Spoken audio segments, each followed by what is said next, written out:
Try and see if I can get settled here for a bit. Alright, ladies and gentlemen, alright, I thank you for your time out there today. I'm gonna state my piece on something that just recently came to pass for our community, or what is to be left of it, and how we will go forward from here. I'm gonna go live with this segment right now in terms of securing the speech that I have performed, or that I prepared, to shed some good highlights to the Transformers communities that I've been a part of, and the journey thus far that I've been able to enjoy. And I owe that to all of you guys, the viewers.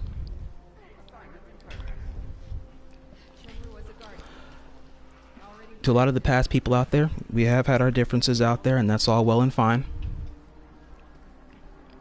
I appreciate the invite to some of the newer social groups that some of you guys did invite me to. We were able to bury the hatchet, put a whole other era of shit behind us, and move on for the better. I was going to say something short, but I decided that was something that did affect 2 to 3 games that I was a part of. It made more sense for me to try and take my time to make an effort to thoroughly write out everything that I can remember from my times on Dark of the Moon, War for Cybertron, and Fall of Cybertron respectively, over the course of the past about 6 years.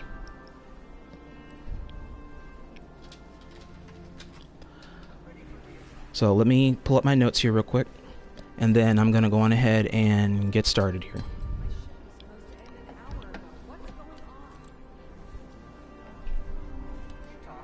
I just need some patience real quick.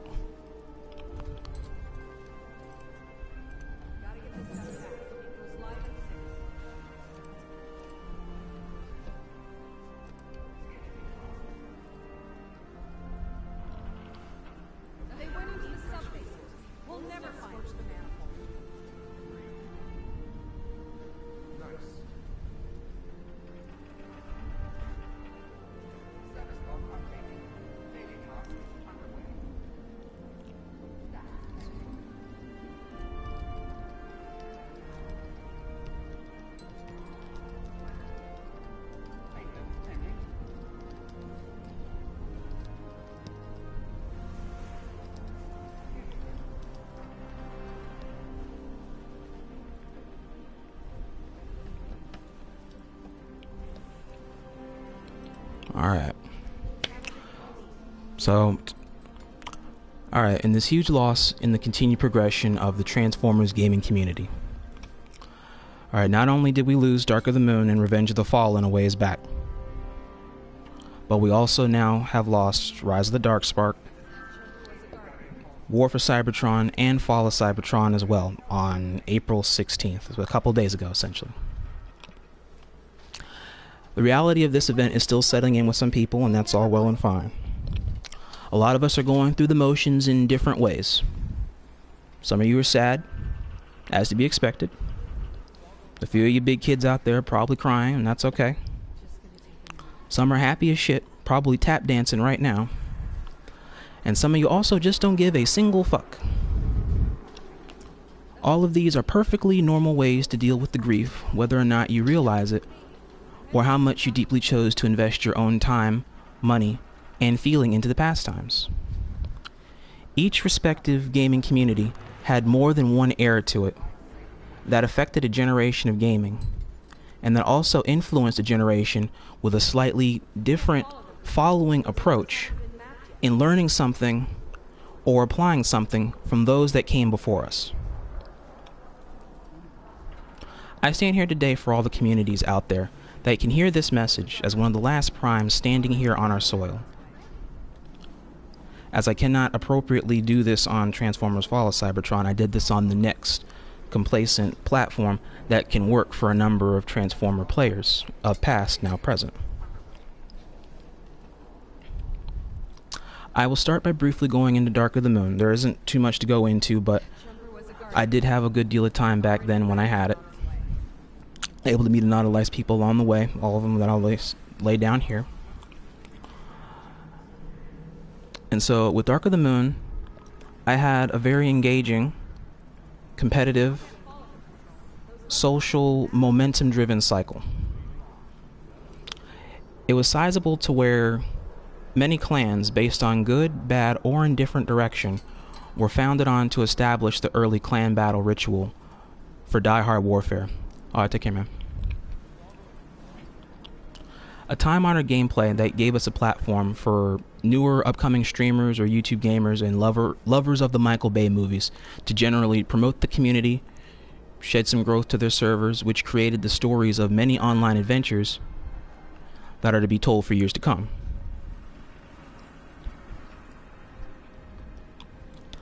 I won't lie that Dark of the Moon did have its own battles fought through drama and hearsay or trash talking, people hooking up online, however, to find acceptance or someone to connect with, and in turn, they had their own clan wars through the years. I only know of like barely 2 or 3 gaming clans there in my own right, because I didn't live the eras, but we know many players and people from the timelines of other video games in the Transformers gaming franchises whom closely did live and literally lived Dark of the Moon through its continuity. The best clans that I can think of off the top of my head was the Metalheads, the clan Court of Primes, if that was the correct name. It was created by Genesis Prime, the Court of Primes. The Unknowns, the original Unknowns, the actual ones, Clan Cyber, and there was something else. I can't remember what it was. But anyway, and then a lot of the players that I remember and I still take with them I still take with me in order to try and stay in contact with them now. And a lot of them we do know. Burkoa, Ninjago John, RC, The Wizard Kid, Terracon 1, Batman 52, Category G, The Fallen, Stevie Wonder 26, The Acer, Prodigy Kid, Eminem 16, Justin Richard, Sideswipe Wild, Roft, Lucky Puppy, Bob Celine, Rosary Legendary X, Ginkoba, and even Sean Nadir Nabi. They all came from that era of the gameplay, and over time, we'll get a chance to hear all of the great stories of Dark of the Moon play and shenanigans in our next ventures across PSN yet to come. And for all the times that I had there with you guys, I thank you. I thank you for all the memories I had, the good and the bad. I take them all.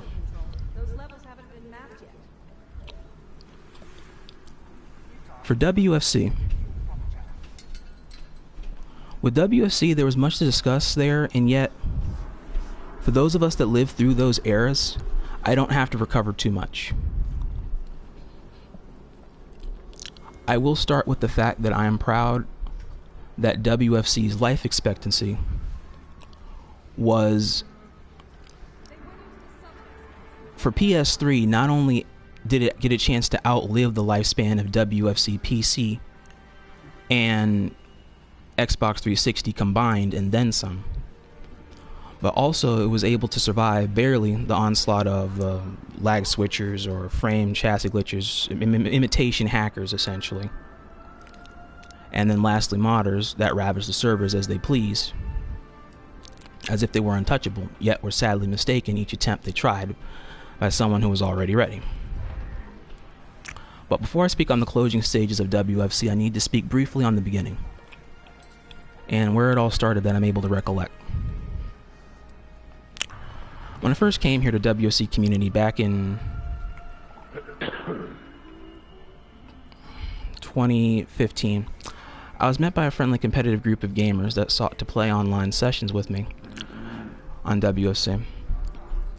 And that was Sergeant Doom, Ice Warrior, Endar Winner, Atlas Obey, and Jacob the Usher. And so in the days of our early Team Deathmatch and Countdown to Extinction plays, where we were then invited to join just a small group of fellow WFC players,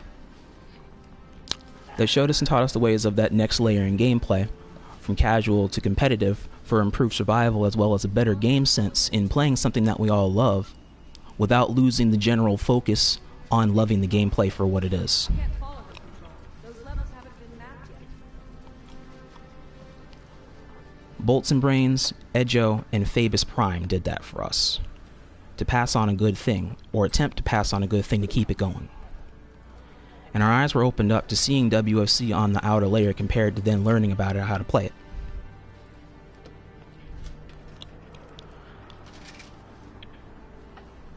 Through our ranks, and though we entered in at the end of WFC's golden reign, the atmosphere of gameplay was very blunt, with each really lit and awesome team deathmatch or Code of Power or Countdown to Extinction gameplay there was that we had played.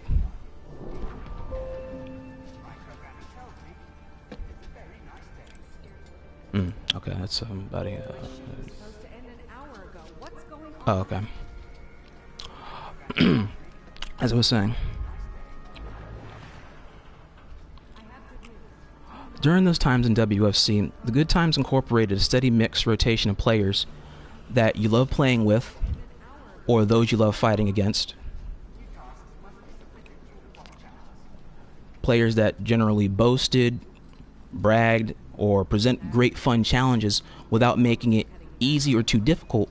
And they do different tactics all the time. They apply different builds, or they have different approaches in order to keep you guessing, in a sense. Glitchers vaguely fall into this timeline, as back in those days, glitching WFC players, or preferably the term, I guess, if you want to call them cheaters in that sense, they only glitched or developed sleight of hand, I feel, to fit in doing something in order to get attention. It wasn't that they did it out of ill will. Not all of them. All the same, this viewpoint in full, I feel, can be a fairly justifiable stance to a majority, not everybody, on how players could perceive what the golden era of this or any of the platforms was or could have been. In WFC's early life cycle, some clans didn't make it long enough to get established, but did become something memorable to the gamers and fighters that fought to keep them alive, and had fun in the process that was talked about for years then and years to come. And a lot of these clans, the forgotten clans here, are as follows. There was the nefarious Bot Warriors. This was a group co-founded by Argazov and EL Skaterboy, which included the likes of Amistolfina, It's Carl 10, or Rolf Copter Carl, and Zealot. There's the Theory of Existence, WFC clan founded by FOC's own Lin Yoshibel. There's Lost Survivors. There's the Wreckers, founded by Ultra Cardos and A112232, which also included the likes of Angel Goes On, Ars Bros 11, and Chocology, and the late great Muscle Tech. There's Thunderstrike, formerly called the Order of the Matrix, which was founded by Destructocron, aka Matrix Cannon. Huge TDM goer. Included a revolving door of a lot of players like Espadas of Bleach, Dostres II, J Thermal 3, or GF Effect, Cayman 75, Critical Thunder, Pirelli 913, and eventually Ars Bros himself again. I will say though that in the era when, before clans did the transition to WFC to FOC, there were a few clans that did prosper before the migration. One being TFP, the Fallen Primes. That was a group founded by Critical Thunder, Aqua Elite, and the Dax. And this included a lot of really big name players that later became big names in WFC or big names in FOC. That was Turbo Highway, Fatima Ninja, as in Blades 99, You Mad Bro Rage 7, and then Dark Mount Gaming, founded by Straxus Prime, including the likes of Vortex Primus, Soundwave Player,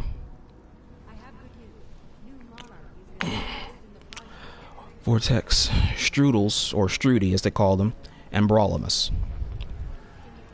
And then years later, another group that also did prosper on FoC soil would have been the Elite Primes, which was a group founded by B-Boy 124 and Tim 75,000, housing the names from all three TF platforms of particular players that made an impact at one specific point or another in those games, like Grunch, or Cybertron 555, or Isaac 1381, or Contender, Star 24-, or Brozilla, or Punisher RR3, and the late Alan the Homie 7.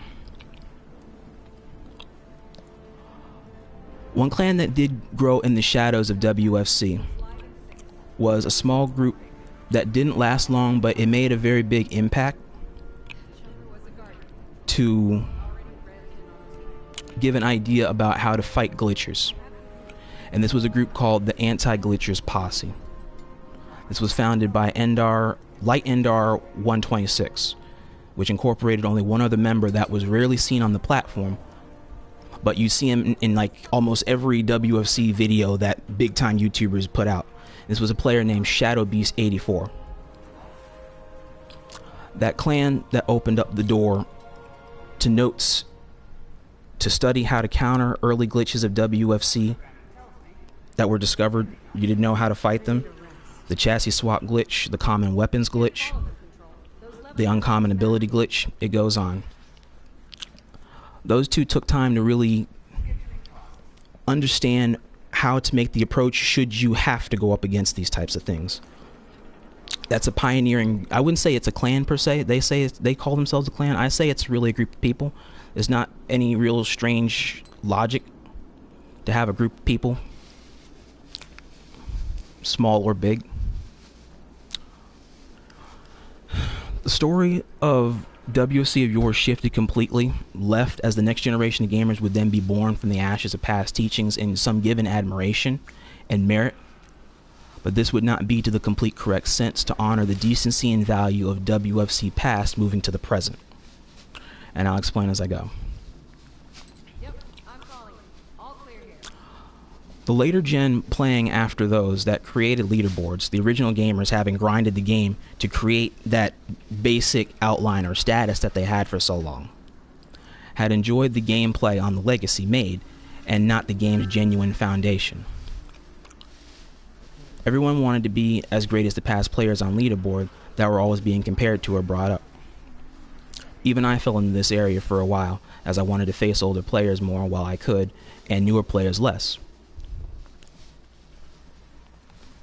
Oh, okay. Where was I? A few leaderboard players were around here and there, but then they put in less work to play after a while for logical reasons of either questionable legitimacy or disinterest. WFC was then thrusted into a dark era of mass deception, unneeded sneakiness, and absolute chaos amidst a variety of emotional blenders and controversy.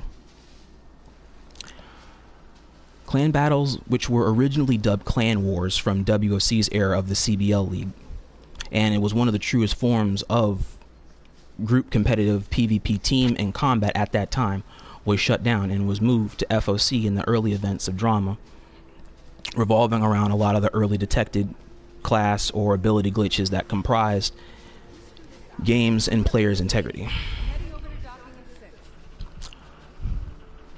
In a weird twist of fate, while clan wars did cease to be an official thing to WFC anymore, clans themselves were born from that early chaos and rooted corruption that literally created or attempted to create a sense of control balance in that chaos, if that makes sense.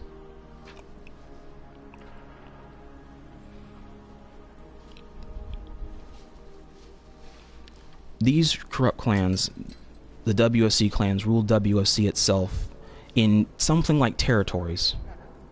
basically in sight of launching their players either into their first clan war or else starting beef with another glitch clan in order to begin the foundation of a GlitcherWar that could affect the server itself, as we knew, in some tug of war for general TDM, code of power, whatever it is, control, or predominant presence of a glitcher's army in one's wake. It's basically a clan war of a different sort, in summary.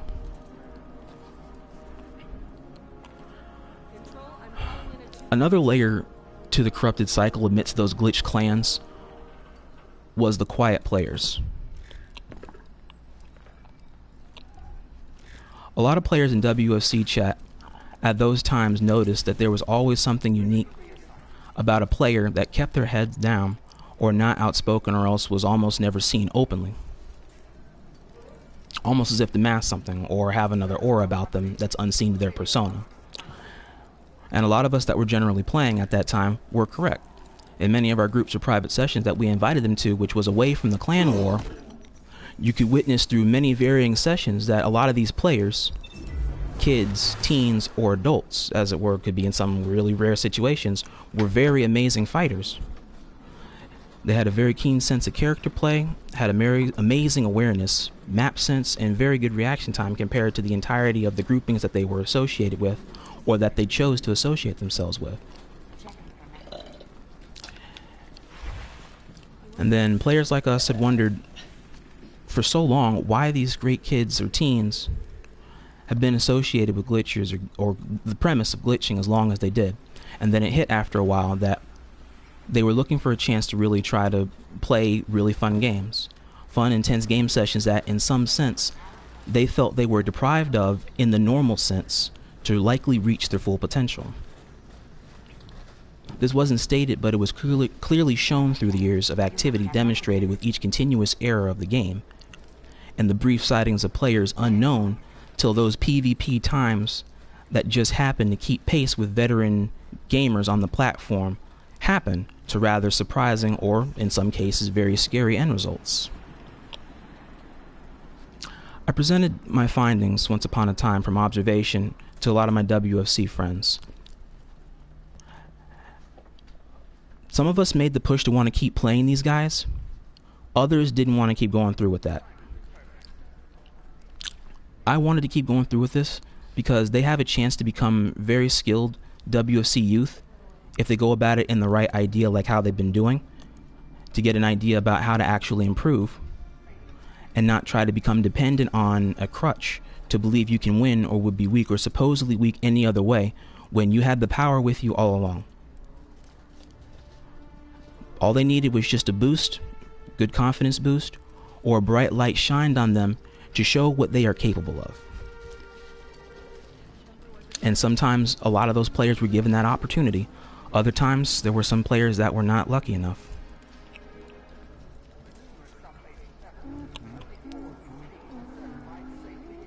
Back to WFC clans. When you think of how the clan scene worked in WFC, if you played those games, you think of like north, south, east, west, a process of an agreed or accepted division of territory in a sense.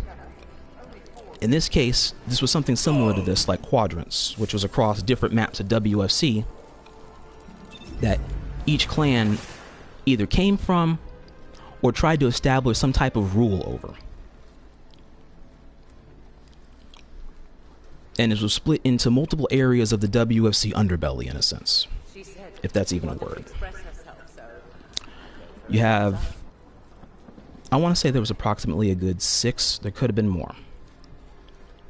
You had Clan WFC, that was founded by Roto1 and Angel Fires, that housed Hamet Dog and many other early era WFC fighters in a weird mystery. There was the Cybertronian Mafia, that was founded by Atrocitus, Fireball, and one Mafia King Hayes, Haziavelli the Don, that housed a lot of many standing older players, which was among the oldest glitching clans. For some reason it became a thing.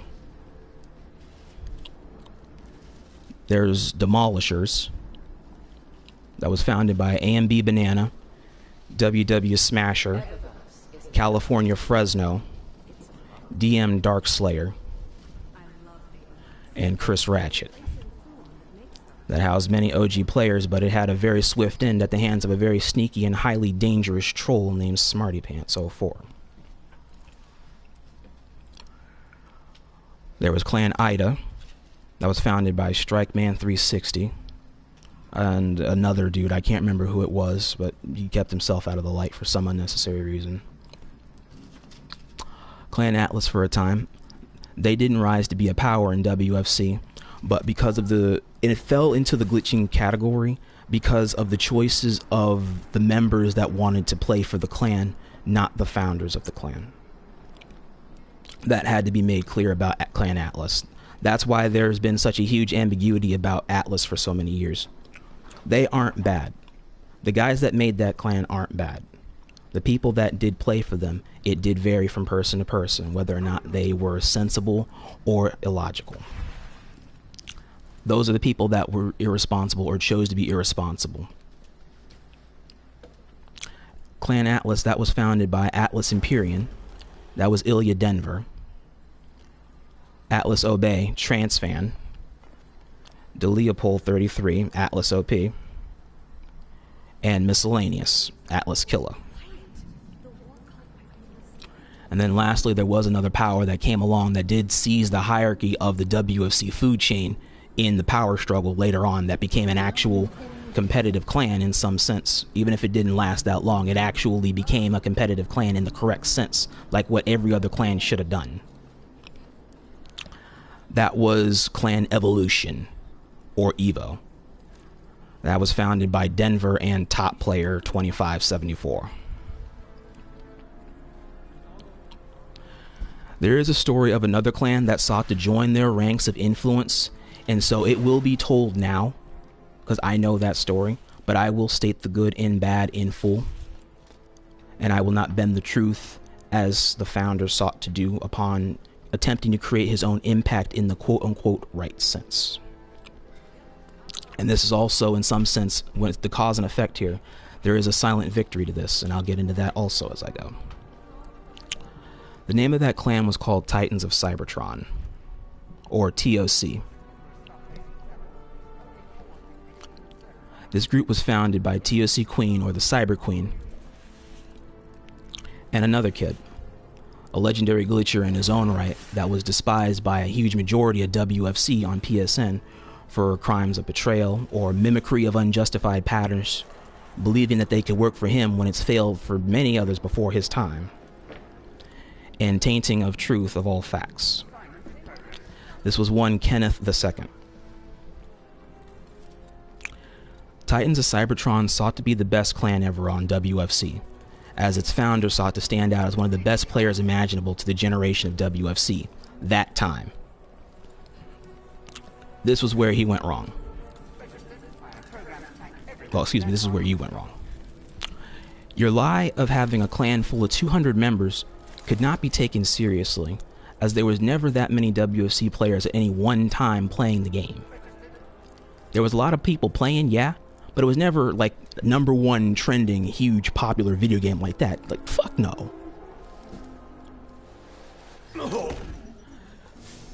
Your second mistake was disgracing the only player that brought any mind to your clan or to your cause, quote unquote, that you took for granted very early on. This one player was a very social, honest gamer. Didn't take crap from anybody. Had a sizable mouth on him. Me and him got into some pretty good arguments back in the day, I ain't gonna lie. And he always made friends as he played. We know him as Zanders, but WFC knows our boy as Shotgunny. You sought to disgrace his name because he either didn't join your clan or agree with the cause of your clan or didn't agree with you, period. And in turn, spread rumors of him being trash at this game or being the first glitcher to cheat openly, both being highly incorrect. In his own right, to be honest, yes, while he was among a WFC player to know of early glitching and to have access to it, yes, he himself did not openly cheat or glitch on others that did not do it to him first, to create cause and effect. He also did not create the glitches. They've been on a discontinued YouTube channel years before any of the more benefiting or known or socially relevant YouTube WFC players came into play. This was discovered by a lot of younger people. It was discovered and unfortunately highly abused by that generation, not him. In addition, I also speak from experience that Shotgunny was an amazingly talented fighter in his own right. When I and Cybertron 555 discovered the controversy once upon a time, he immediately stated that it was quote-unquote a bunch of bull, and we should stop lunching, supposedly, as it would seem. And when I told him that I didn't take either side to this story, I was challenged to many a leader one-on-one for some reason.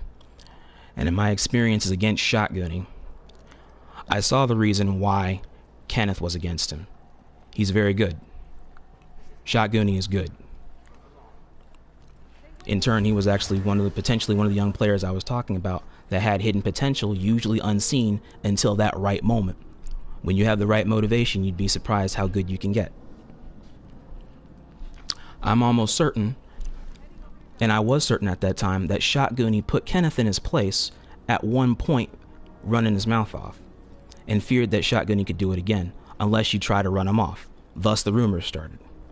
These rumors would soon be cleared up with all the key players of this drama shit show present that cleared up the air. Hands were shaken, blah blah blah. Continued sessions went on. Kenneth was seen less. Shotgunny slowly detached from the clan scene and stayed a solo player. One of his last games on WFC years ago, before he moved back to his folks' house out in Cali, was a rematch that he sought from either Bolts and Brains, I don't know if he got that, Kenneth, doubtful he ever got, Papa Cough, keeping in mind Goonie's glitch company that he occasionally kept, I'm almost certain he probably never did, because that's how Papa Cough carried himself, and myself.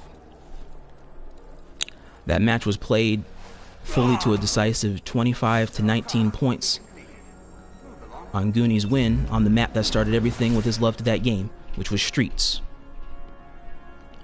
I was holding one of the greatest L's in my WFC competitive journey, and I am perfectly okay with that. And then the third time was him making his return to the video game. If it was him. You did return to help Mafia briefly, but in that choice to then turn on Hayes was an error of judgment that you chose to cast.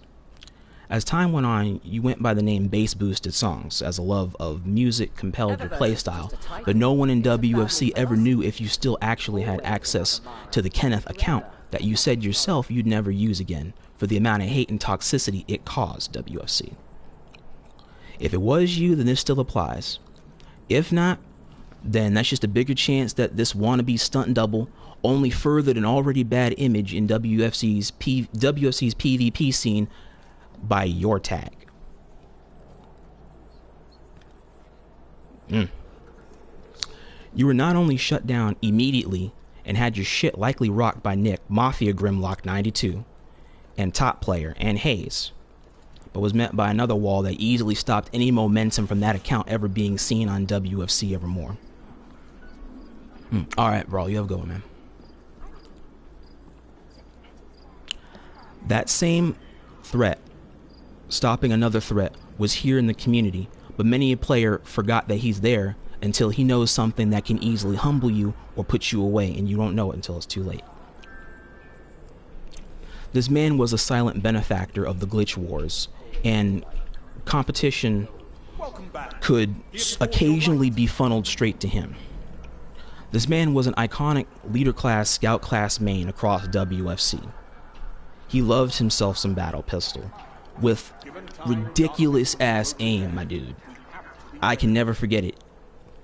This man was #1 of conquest mode. That man stayed in the cycle, in the generation of cycles. Became like one of the all-time most iconic players known to WFC. The same man sought to ultimately surpass his longtime friend and nemesis and a good WFC rival, Bolts and Brains, to become the next champion of leaderboards on TDM and eventually succeeding to do so. Same man that's made many enemies, few friends, many frenemies, carried a hell of an ego with him that was as big as he was, and messed around with a few PvP evils, and became one of the most controversial, if not the most controversial player in the history of not only WFC, but quite possibly the entire Transformer gaming franchise. One simply can't play WFC and eventually not encounter this man one time somewhere in your settings. This man turns basic lobbies into Call of Duty lobbies real quick when he gets hot and when you get hot. This man was batshit crazy, and yet I will miss fighting this man so much. That was the one and only Chris Ratchet 2. As much as I did not always agree with that man, I hated him, he hated me, I cannot admit enough that I can't forget one time I was ever really displeased fighting him. I hated a lot of the times he won. I hated him a lot of the times where he also lost and threw that shit back in my face or the face of my friends. But I'm not gonna lie, that man brought it. Every single time he was on the grid, he brought it.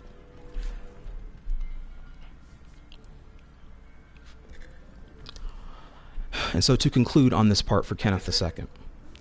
Alright, Kenneth sought greatness, and so after the original attempted drama show of the Kenneth II account ceased to exist at that time, one glitcher literally took the time to glitch his way all the way up to the top of accuracy leaderboards on an alt account.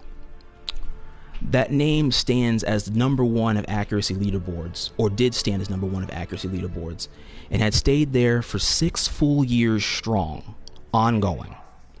Even as leaderboards were slowly being desecrated by glitchers and hackers of modern day playing, that name still stood as number one till the server's last load up.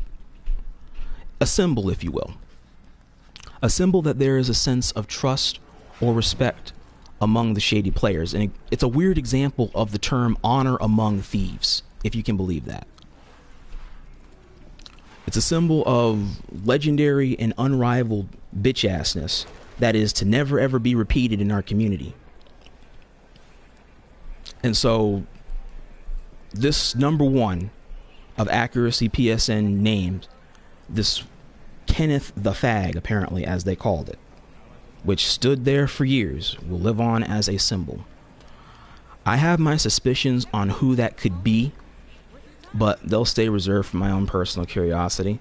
I can't say that I approve of it, or I ever will approve of it, even years from now. Like, that's a hell of a lot of love and creativity invested into hate, my guy. But dozens of other gamers do or did approve of this action and never changed. And it never changed since it was posted, so it forces my hand.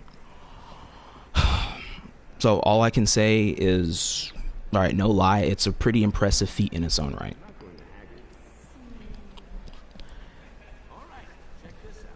To the topic of glitching clans, this did become a growing problem.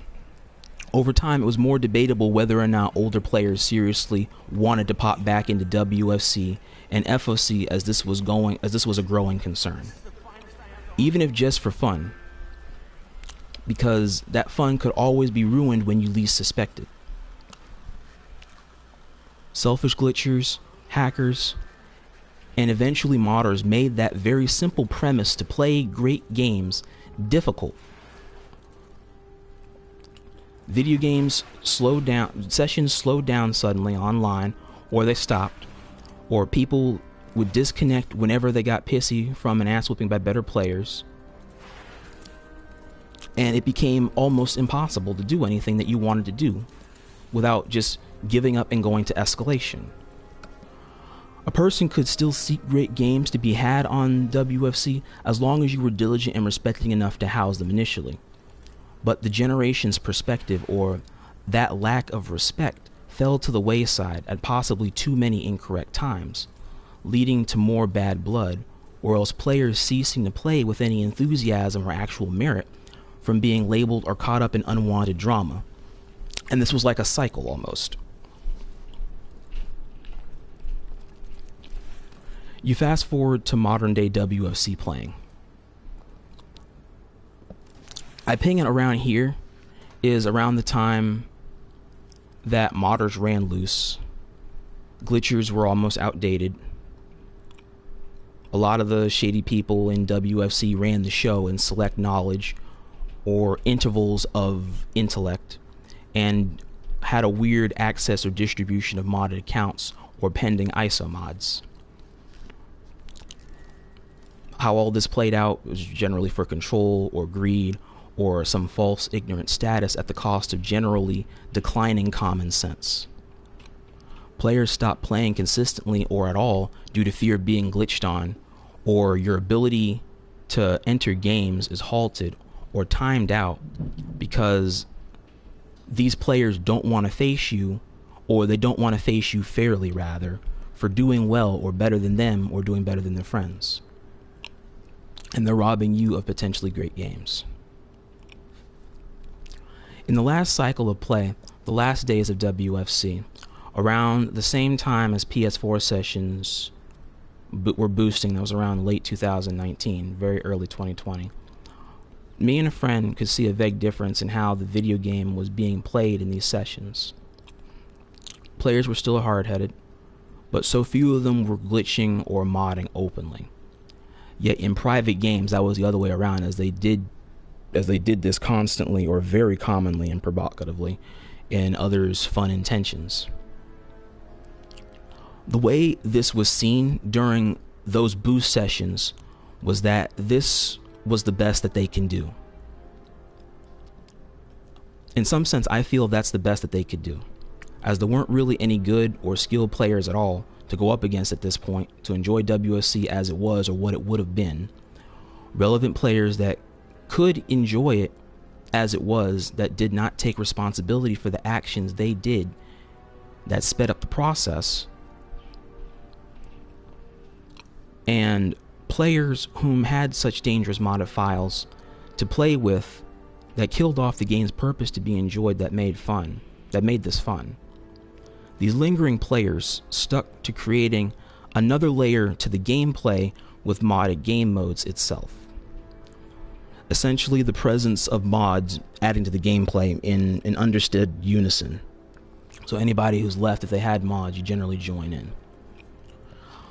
The problem with this was that just some random blueberry coming onto the video game could be met easily by this problem, and they either keep abusing this on randoms because they don't care, or randoms leave, probably never come back, or else randoms ask if they can have mods, and like a fool, people would give them to them rather than know better or be a better example to fellow participants playing the game. Barring that obvious ignorance, this was about as good as it could get to, in some sense, being how the original generation of players would have wanted it to be, to continue some type of engagement to the video game, even though it was never supposed to get that bad at any one point or another. Even though in the total end perspective, it was not. Among some of the last open game sessions at WFC was some very nice sessions I saw with one or two friends. Got me off of Fighter Z, got me off of Destiny, got me off of Rainbow. I went back there and just decided to mess around for a bit and do something with my time, with something that I used to do a lot.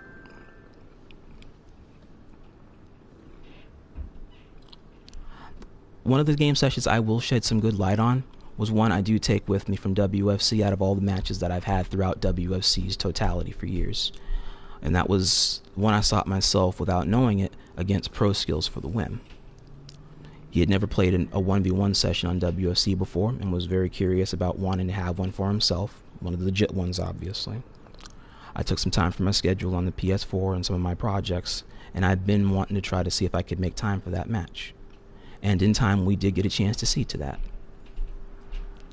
That to me, that last WFC match tells me that it was a good highlight created, and in turn it's a nice closing note that was made on the video game in showing that a fellow TF competitor and a good friend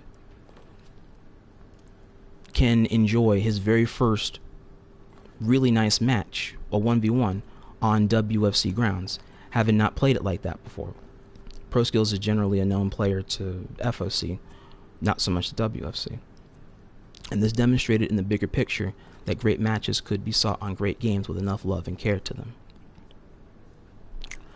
WFC in full, I feel, was a silent benefactor of this shutdown, as those with mismanaged intentions or wrongfully guided actions can no longer mess it up anymore. And those that had led inspirational journeys, created inspirational stories, and created time-honored, timeless work can live on as great reminders of a past competitive life cycle well lived. Before I end WFC's note, I want to thank my contacts from throughout the WFC scene for years and your guys' effort to maintain a balance to the gameplay, even if there were one or two of you probably that did compromise it along the way, but you guys also did take the effort to wholeheartedly correct your errors and mistakes. And for that, we are grateful. If all of them are not grateful, then I know at least I am grateful. And so I give my thanks to you guys out there, Fusion Neo, Cybertron 555, Straxus, Edjo, Papa Cough, Solved 11, A11, 2223223, the Dax, and of course, I give my props to you as well, Chris. You came around in the end.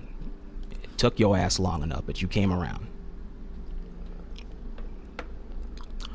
Let me hop on here into FoC, but hang on, before I do, I need to get myself a drink of water. Hang on.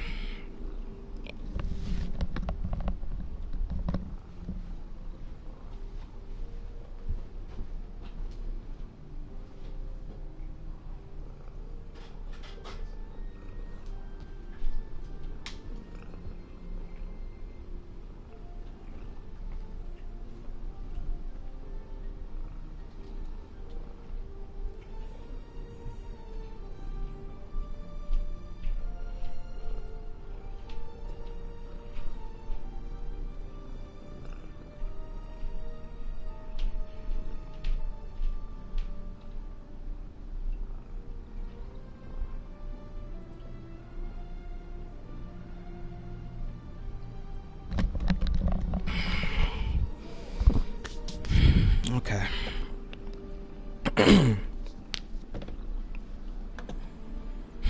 Alright, follow Cybertron. And hang on, I see you guys' invite here. Hang on. I can go ahead and open it up. You guys can join if you want to.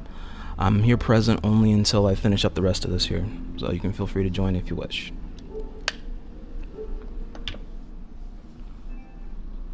But be respectful of this platform as I go, please, if you do intend to join.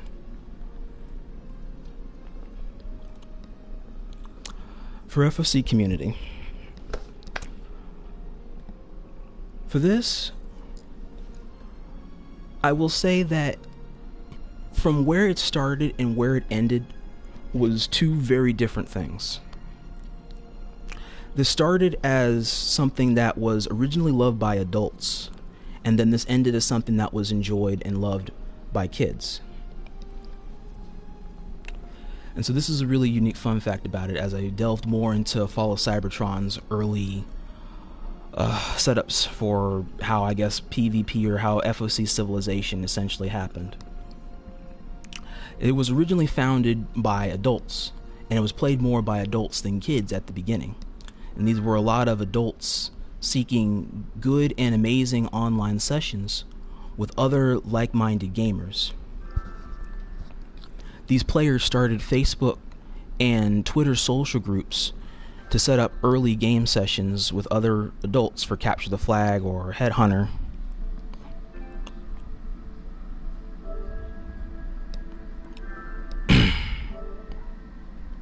Hang on. Excuse me one second. Yes, what is it? Hey, no, what's going on, man? Continue your speech, continue your speech. Hey, Fame, that's good. Alright, glad you joined me today. Alright, as I was saying. And these were adults seeking good and amazing online game sessions with other like-minded gamers. These players started Facebook and Twitter social groups to set up early game sessions with and other adults for Capture the Flag, Headhunter, and Conquest games. And mute your mic, please, I can hear myself. TDM was a product of steady cooperation and camaraderie that never really needed to be set up. It just happened after a long stay, as opposed to later on down the road when that was seen more than anything else frequently. This was done for WFC in early stages too, but FoC profited better and more consistently with more participants that set aside time from work or with their families, or even free time with their families, to be on and mess around, basically blowing each other up in a lot of really interesting, funny, or competitive scenarios. Acknowledgement goes out to a lot of our forefather gaming clans that are iconic and historic to the video game's general existence that shaped the CB scene of the following generations. And these names all do live on. Those that lived it and those that know the stories. WCW, Warcry and Warlock, the Nation of Domination, NOD, the Fantastic Four, FF, the Kirkland Muffin Men, Lost Survivors, Warheads, Clan Autobots, Task Force Destroyers, Rock and Roll Bots, Iacon's Last Hope, DOE, the Dead of Enemies, and eventually the mass movement into EO and all that shit with Elite Overlords.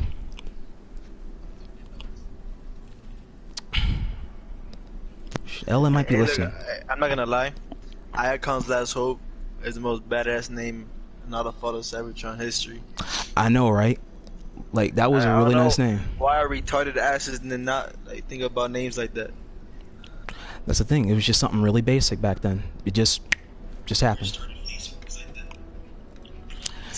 In addition to the era of adults leading the front lines through the founding generations where the original bloodbath in the community did stem from, there were also mute your mic. There were also clans led by younger gamers, which saw light and rose to power, and led to admiration that fueled grand forms of unity that came out of those wars raged, which do or did still go on today for some time. I would say that other early era clans that could fall into this that were also still of the original era were Kings of War, KOW, which then led directly to the birth of another next-gen massively destructive clan that influenced the generation's competitive scene. What? Oh.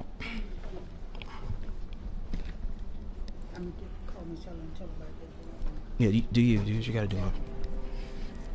Like I was saying, which then led directly to the birth of this next massively destructive clan, which was founded by MP600, Ethan Lamb, Aswin, Star Wars Boy, Julian, Omniverse 178, and predominantly Storm 6H06, called TFL, or the Forgotten Legion. There was a lot of other young PvP founding clans also. You forgot about me there, man. What's up? TFO was founded by Star Wars Boy, and his TFO was founded by Star Wars Boy and Young King. Thank you. That was another dude I was missing. Thank you, Fame. That was another dude I was missing. I could not forget that old timer's name. Also, Young King David was another heavy hitter in TFL. Way at the beginning that helped found it. Thank you. That was another dude I did forget. I don't know what to tell you. Use the handset. I can't do that right now.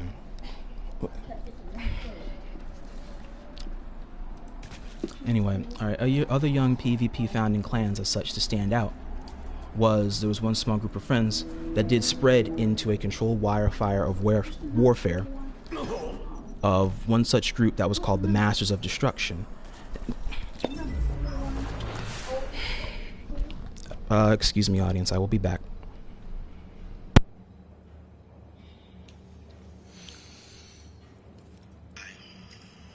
MP600, Ethan Lamb, Aswin, Star Wars Boy, Julian, Omniverse 178, and predominantly Storm 6H06, called TFL, or the Forgotten Legion. TFL, the Forgotten Legion.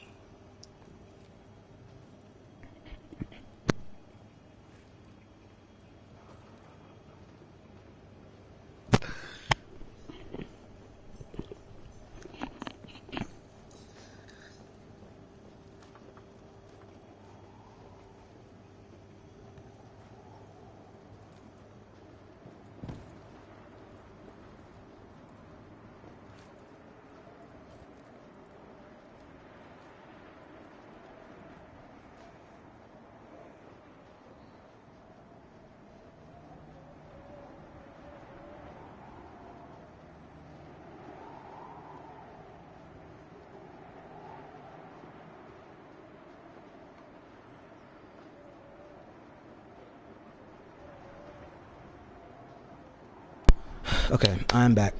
Again, my apologies, viewership. As I was saying, to recollect my sentence from the beginning. You should have waited 5 or 10 Mom. minutes and you could have PvP'd. For real. Alright, other young PvP founding clans as such to stand out was one small group of friends that spread in a controlled wildfire of warfare. This group was the Masters of Destruction,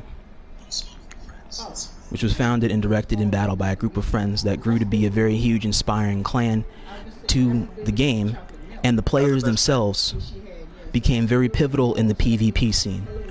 Iconic members and friends that we all know and that we all grew up with, such as the likes of MOD Fantasy Boy, Screenix, Gunsman 99, Prevolution, The Fallen, Couch Potato, Optimus 5431209. I got you, Bartz. I finally got your name right after all these years. And the great Titanic Destroyer himself, MOD Pro Destroyer. Other young clans that came out of this was the Legion of Darkness and its such short-lived successor group, LND, Legends Never Die. Key players from that group included Doodle 808 or Fabio and Dead Rex, Nilo, and both generations of that group being led by Detrox or our boy Hoodie Killer. Remnants of that clan years later then would fuel PS3 and PS4's formerly unified platform for what was once Global Elite Fighters. That group and that clan was led by Fabio and EL Marvinator. Another group, the Cybertron Headhunters clan, and many of their spread out members through the WFC and FoC communities that also generally played the game. It was a casual clan that did try the competitive scene out one time. Didn't do that well, but it was still a nice series of invested matches back in the CBL League. That was back in 2014, 2015. A lot of nice players in that group. Fabio again, Cold Blooded Me, Spawn, Drofix, Marines 3008, Marvin 0032, Papa Cough, and the founder Raid Rally Rider. Then there was also MOC, the Masters of Destruction, an officially unofficial group of online trolls that's generally disguised as players and the occasional actual stemming decent players, which was inspired heavily by the forefathers, the Masters of Destruction. It featured the likes of Decepticon 128 or I'm Gay and Proud 65, Mauricio Elite, ROWD Campers, and of course the ever funny, timeless, and lovable idiot that I'm actually happy I don't have to worry about anymore, and I think all of us agree, Stefan Lee 2010. Hooray for you, and I feel very bad for you. You're in an abusive relationship, miss sir. Look, that guy right there, he's a sped. I hope he fucking dies in real life. I hope someone just claws his fucking throat out and fucking tosses it to like a pit of fire, nigga. Fuck that nigga. I don't wish him well, but I wish him a steady continuation of whatever it is he chooses to do with his time. I don't know what he's gonna do.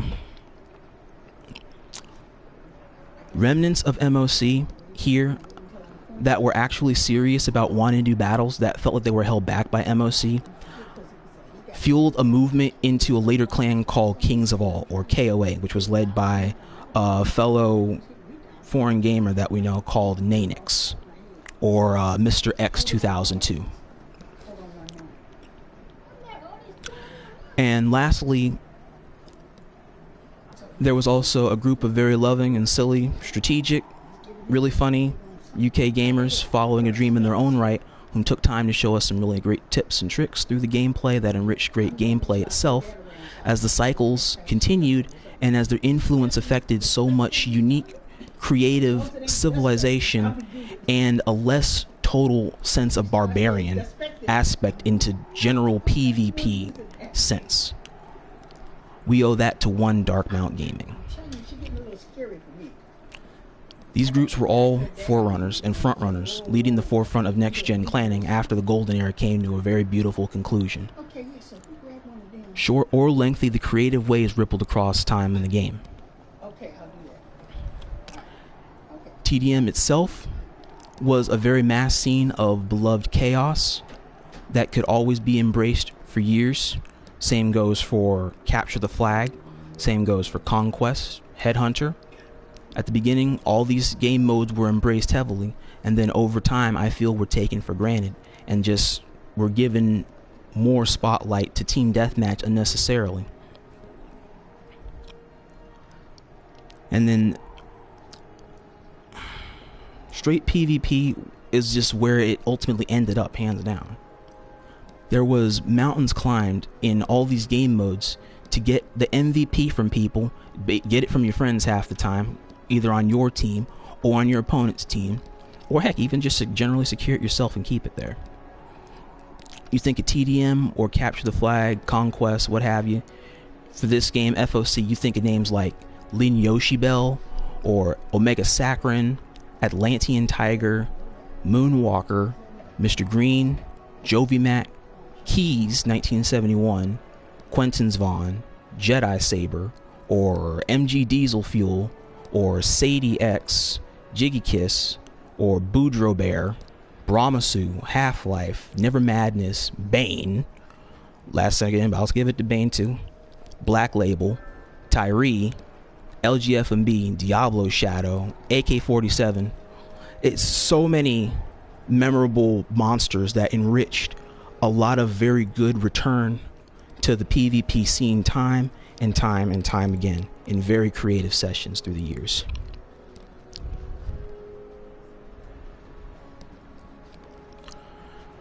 Going into the next generation, leading the forefront of the next cycle, I would say starting the first cycle of Transformers gaming after the golden era had closed in the wake of EO's demise.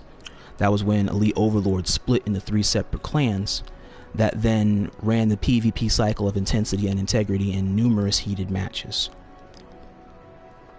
All 3 of those particular clans led by former generals in the army of the Overlords.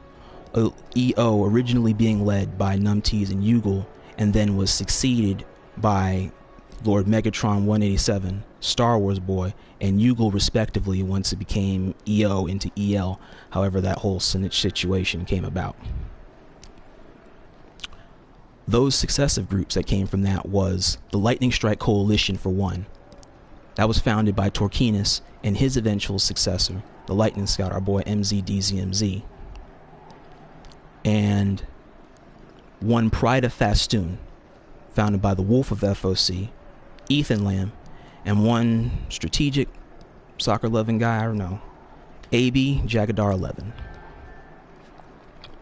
Another one I want to name out there is, even though it's its own group, but they want to talk about how it's not, I'll say Elite Legends, but I'm going to say this.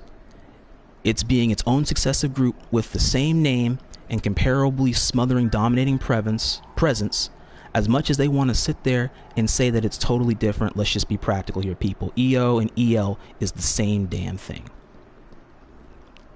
It always has been. It's just they changed the name in order to make it sound better. That's what I believe.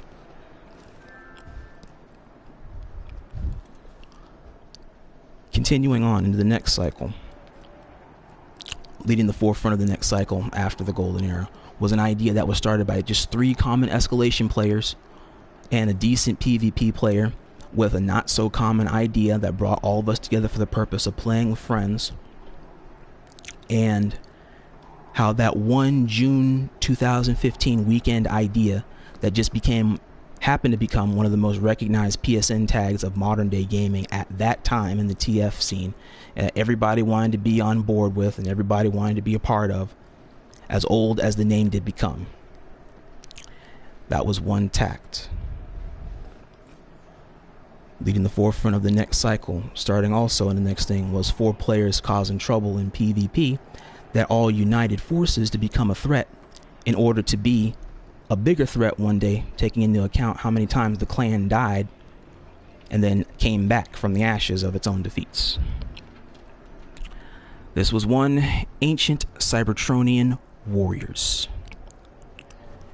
And it eventually grew into its more mature standing, the UNK Nation. No abbreviation, it's just the same name as it is. And that was led by many different entities through the years.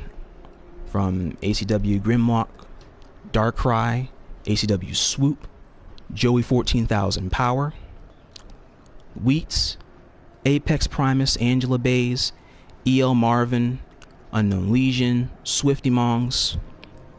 There's probably a couple others that I'm not recollecting at this time, but still the credit goes out to them as well. It housed many players through the years, but none stood out as the one dude that honestly could have had the right also to be a founding member of it, as much as he was able to contribute for it. This is a dude that is literally the mouth of ACW and TFL in the flesh. A legendary trash talker, having started in TFL under the guidance of Star Wars Boy.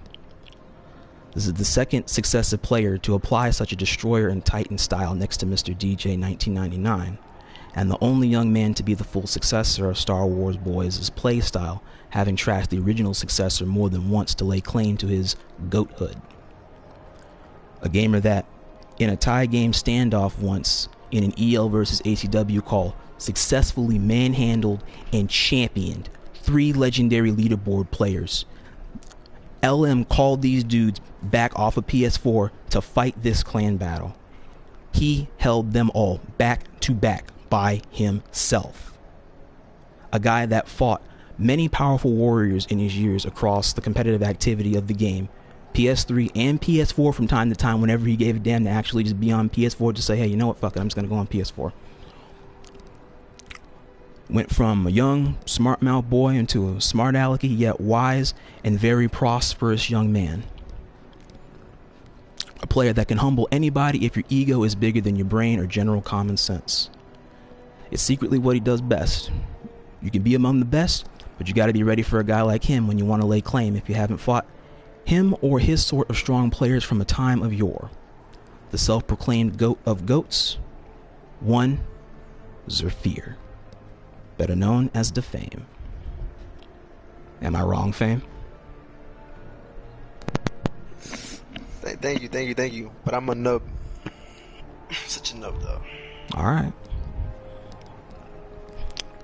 Other groups of focus include an idea on a piece of paper made real one afternoon by one MP600, X-Razor, and the CC Whack Daddy Gamer. You know who you are, Whack Daddy. To create the Cybertron Commandos. Leading the forefront of the next cycle was the direct image of an idea made by one player in numerous questionable and controversial choices that led to one of the more stationed clans in FoC modern gaming, and many heated battles as a result that time would attest to, barring difference of perspective in how to run the board. And this was a clan known as the Cybertronian Elite Guard, led by one A772362. If you're listening out there, A7, yes, I remember your original name. I haven't forgotten that shit. It just sounds better than calling yourself A77 King.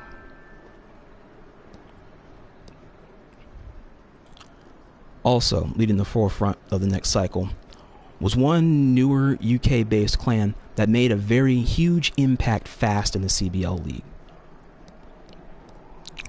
called One Furs, or Furious Delta, or Furious. Led by the TDM maniac himself, they call Pro Skills for the win. Then there were also clans that did seek to make an impact, but struggled for a while to resonate the point of where they came from, or that something was lost along the way to fully secure what you needed to do to be a proper clan. When the effort was made, the value was gained, and the premise of actual improvement was attained. In some cases, momentum played a strong role in strong victories. And this was clans like Nemesis Gaming, which was founded by Blaze Enzon and Mad Dog and Belmont Brawler. This was a clan like the Alliance of Chaos, which was found and led by Grimwave the Great. I know I am also a co-leader, was a co-leader of it once upon a time, but I give credit fully to him.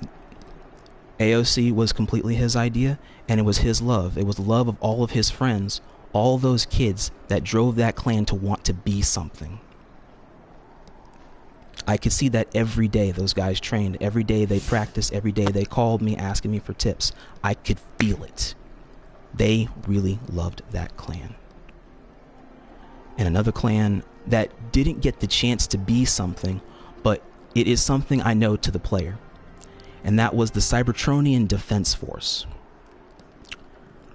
That was led by Arclight 1. That clan did have a chance to be something, if it was just given the chance.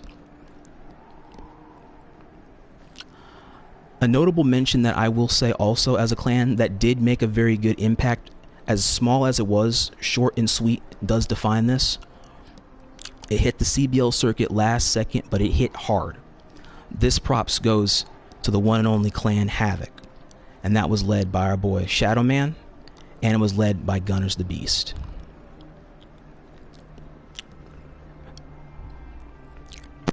Wait. Hmm? You're giving credit to a hillbilly right now? How dare you? Shadow Credit. Man is one hell of a hillbilly. Hell Credit no. where credit is due. PS4. As for PlayStation 4 Transformers, I will say this, because I was not here long enough in order to see it come full circle. Those that have played on PS4 can tell me the stories. I've only seen or bared witness to the one competitive cycle, and that was still long before I even got there. So I cannot say anything about it because I was not fully there for it. My entry into PS4 came at the time of mass trucings, where people just truced in lobbies, didn't play anything seriously, and PvP boosting sought to be more of a thing that, in light of these situations, sought to destroy the general PvP sense and value you take away from the video games. And it became a whole trucing thing just all over again. While it did stop after a time to get back to playing general PvP games, it did set back actual growth for the PlayStation 4 communities to play and love the games. Not just boost them, because again, you don't want to be killed by other players so much when you're missing the actual point entirely of how to improve in online video games. The whole point is to live, die, learn what it is you did right and improve on it and keep going. Players were so focused on boosting at that point rather than actually play, and I lost my drive to do competitive games on FoC PS4, or even just take interest in wanting to be there anymore. What's the point in trying to play if you can't play what it's supposed to be made for? Not that the communities or the chats itself really took the time to try to help that along much after my arrival in the competitive scene. The few times I joined the boosted sessions when I was bored, they weren't all bad, even if I was bored as hell very fast because there wasn't any action going on, obviously. I heard a lot of players' stories through the years and what they've played. Some not even having been on PS4 before. There were some that were PC players that picked up the game because they loved the game, they loved the franchise. There's some that were Xbox players, Xbox 360 players. Other players didn't even know there was a PlayStation 3 version before now, if you can believe it. There's literally a very fair handful of people that picked up the PS4 version, not having known there was originally a PS3 version of it. For those sessions out there in PS4, I owe 6 Beats, Hillbot98, you and your wife, man, Wawa Saga, Joshimus Prime, and Tim75000 for my thanks for a lot of just unique, a different perspective in the Fall of Cybertron community, in hearing the travels of many players around the world as we sought to help them get their levels up to max so then they can prime mode, and then hopefully we can actually play, please. But I want to kill you when you're at your best, if that's what you want to do. What I cherish about these games, each time I was blessed enough to see another generation of players come full circle time and time again,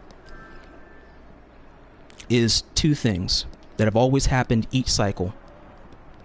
And for WFC and FoC, I've seen that cycle come full circle a total of 4 times now. 4 different generations for those communities. Each person had a chance to prove themselves for something they wanted to, or something they wanted to work towards, something that they wanted to achieve, be that a nice KD when the match is done, or to beat that one guy, or to see how you can do against your friend, or join a clan, or even be on leaderboards if you play a game mode long enough to grind it out. And 2, most of all, every person in the Transformers community had a story to them. Everybody who played had a story and a reason why they loved that game so much. Even if they didn't pick it up for competitive reasons, even if they didn't pick it up for casual or competitive reasons, played it for escalation, just played it to play with friends, what have you. Everybody out there had a reason why they loved playing these games. You guys out there on Xbox and PC too that are listening to my broadcast, if you're out there, you guys too, you all had very good reasons to pick it up. And some of you even managed to create very beautiful stories that we can cherish for a long time to come, with all the creativity that you guys have done with the mods on PC in the right way, or on Xbox in the right way, to try and showcase interesting stories. Whether or not you played this video game franchise, these series of games, fairly or dirty, you had sleight of hand, you cheated people, you modded, you grinded, you boosted, you just generally playing the game, however, all of us feel this impact together as we're moving on to newer experiences, or what we've already been doing amidst already still taking time to occasionally go back to PS3 and enjoy these games for what they meant to us growing up, what they meant to us individually, and as a whole, in efforts to preserve the gameplay this long, for as long as we have, to have reached the end game here. FoC community, we've had 8 years. WFC, Dark of the Moon community, we've had 10 years, a solid decade. We have all been so very blessed to have these video games be with us for so long as they have. That is money well invested in.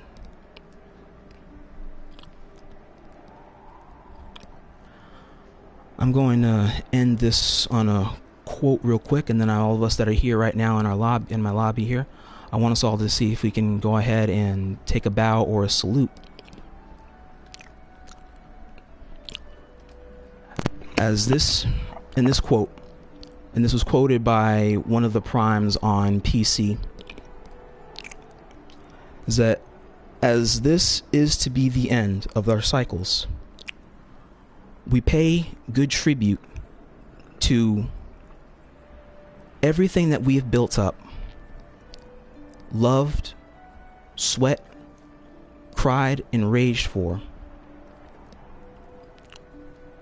to be with us as all of these games are to become one with the AllSpark. And this has been a fantastic journey.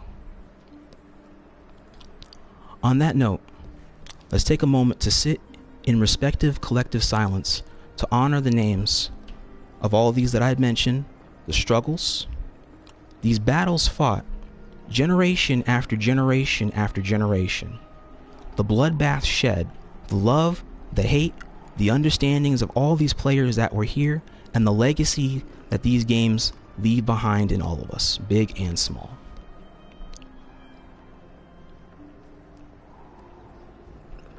WFC, FoC, Dark of the Moon, Rise of the Darkspark, Revenge of the Fallen, we salute you all. Thank you for being a part of our lives.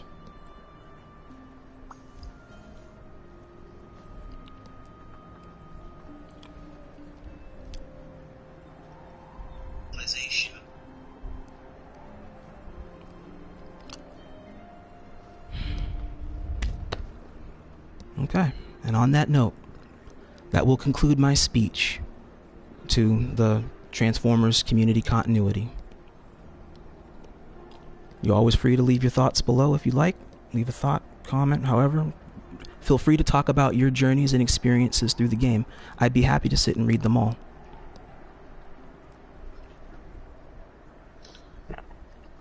I beat everybody in the 1v1. Fade, shut up, Fade.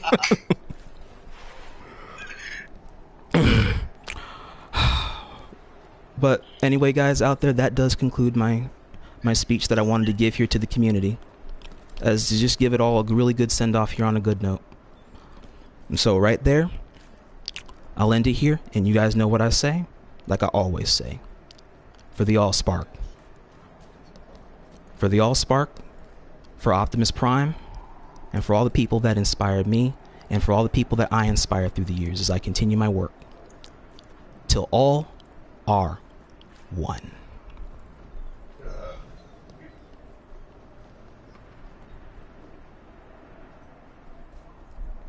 Who is this nigga, bro?